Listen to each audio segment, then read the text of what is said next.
Oke, lanjut ya semuanya ya. Ini tadi karena videonya terhenti, kita lanjut lagi di SBMPT.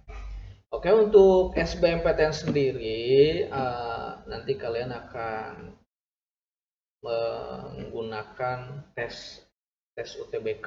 Tes UTBK itu ujian tulis berbasis komputer yang akan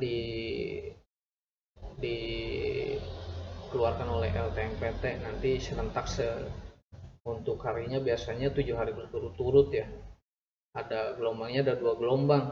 Untuk SBMPTN sendiri tes paling dekat yaitu kotanya ada di Purwokerto. Kalau dari Bantar Kaung itu yang dekat Purwokerto, Semarang. Nanti kalian bisa pilih ya. Untuk SBMPTN sendiri ketika nanti kalian ngambil jurusannya, contoh perguruan tingginya ada di Jakarta, kalian tidak harus tesnya ke Jakarta, namun kalian bisa memilih tempat tesnya. Nanti akan ditentukan oleh LTMPT sendiri untuk tempat tes yang paling terdekat untuk sekolah kita ada di Purwokerto dan Semarang. Oke. Apa syarat masuk LTMPT? Di sini ada beberapa syarat. Yang pertama yaitu memiliki akun LTMPT. Akun LTMPT itu nanti kalian buat di awal pembukaan SBMPTN. Jadi beda ya akunnya nanti untuk SMPTN beda dan untuk SBMPTN juga beda.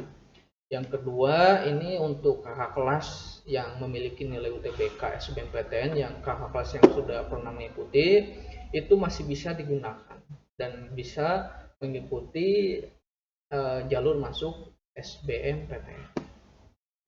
Terus syarat yang ketiga yaitu peserta memiliki ijazah atau SKL, surat keterangan lulus ya. Jadi SBMPTN sendiri nanti berlangsung setelah kalian mengikuti ujian nasional. Lalu syarat yang terakhir adalah kalian telah menyelesaikan sekolah tingkat menengah atas. Oke. Lanjut ya. Setelah SBMPTN kita lanjut di SPAN PTKIN. Nah, perlu kalian ketahui, SPAN PTKIN sendiri adalah seleksi prestasi akademik nasional perguruan tinggi keagamaan Islam negeri. Panjang ya.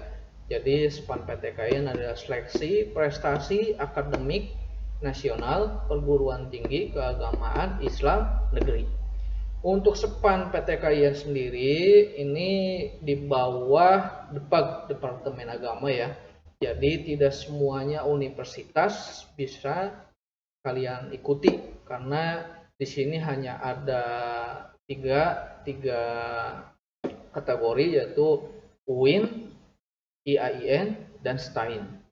Jadi yang bisa daftar SPAN PTKIN itu dikhususkan siswa yang memiliki minat untuk masuk UIN, IAIN, atau STAIN. Jadi memang untuk IAIN dan STAIN itu hanya bisa daftar di SPAN PTKIN. Namun untuk UIN juga bisa daftar di jalur SMPTN. Jadi untuk SMPTN sendiri ada UIN ya pilihannya. Namun nanti ketika di SPAN PTKIN itu tidak ada universitas negeri yang lain selain UIN, IAIN, dan STAIN. Oke. Nanti untuk prosesnya sama dengan SMPTN. Karena di SPAN PTKIN sendiri seleksinya menggunakan nilai rapot ya. Jadi totalnya kalau tidak salah sama dengan SMPTN, yaitu jumlahnya ada 40% siswa yang bisa daftar di SPAN PTKIN. Oke, lanjut ya. Dan untuk tahapannya nanti SPAN PTKIN sendiri berbarengan dengan SMPTN atau setelah SMPTN. Jadi kalian untuk yang ingin kuliah untuk masuk perguruan tinggi negeri, kalian jangan sampai lupa atau jangan sampai kalian tidak daftar ya, karena banyak sekali ini jalur untuk masuk perguruan tinggi negeri. Oke, lanjut. Untuk selanjutnya itu ada UMPTKIN. UMPTKIN itu sama dengan hampir mirip prosesnya dengan SBMPTN. Namun untuk SPAN PTKIN, UMPTKIN itu tidak melalui LTMPT. Ini situsnya beda lagi. Untuk yang menjadi lembaga adalah tetap SPAN PTKIN. Nah, ini UMPTKIN itu sama dengan SBM, kalian nanti akan mengikuti tes seleksi. Tes seleksinya itu juga sama menggunakan komputer, ujian tulis berbasis komputer. Nah, ini merupakan praseleksi yang dilaksanakan secara nasional juga oleh, dan UMPTKIN itu tetap ya hanya ada tiga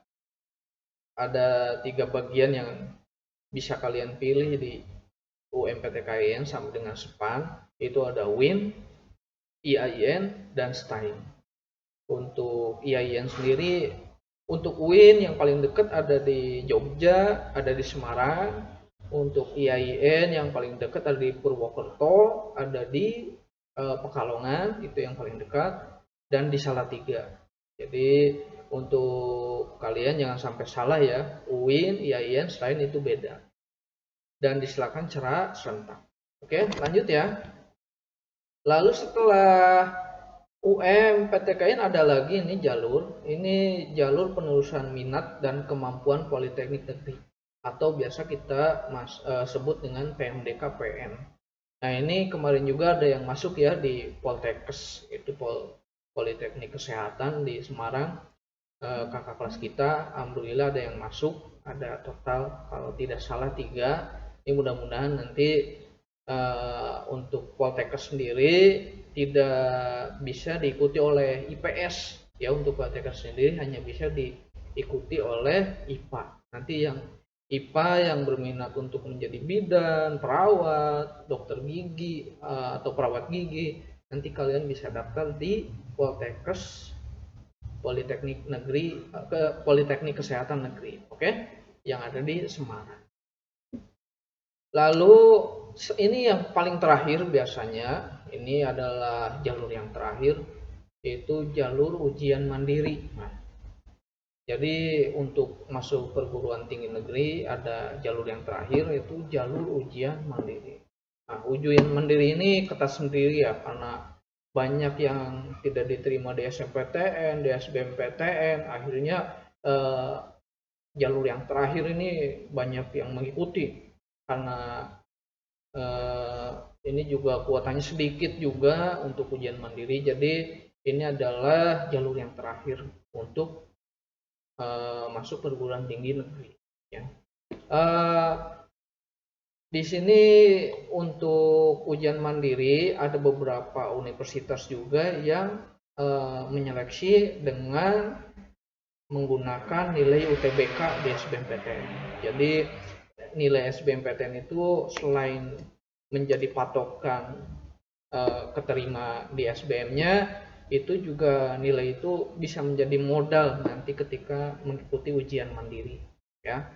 Jadi tetap kalian dari sekarang selalu belajar untuk lebih lanjut.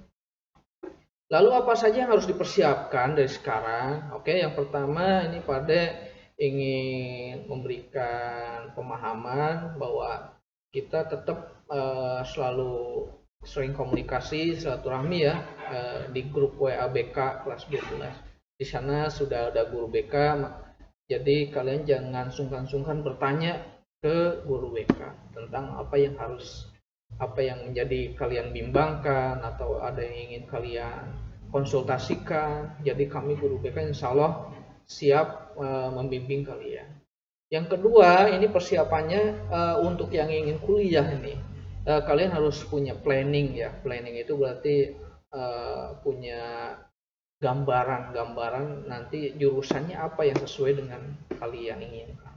Dan jurusan ini kebanyakan dari yang Pak Ade tangkap hanya suka sesaat atau bukan pengaruh keinginan diri, tapi biasanya pengaruh keinginan keluarga. Jadi usahakan itu keluarga dengan diri kalian itu sesuai ya. Jadi jurusan itu benar-benar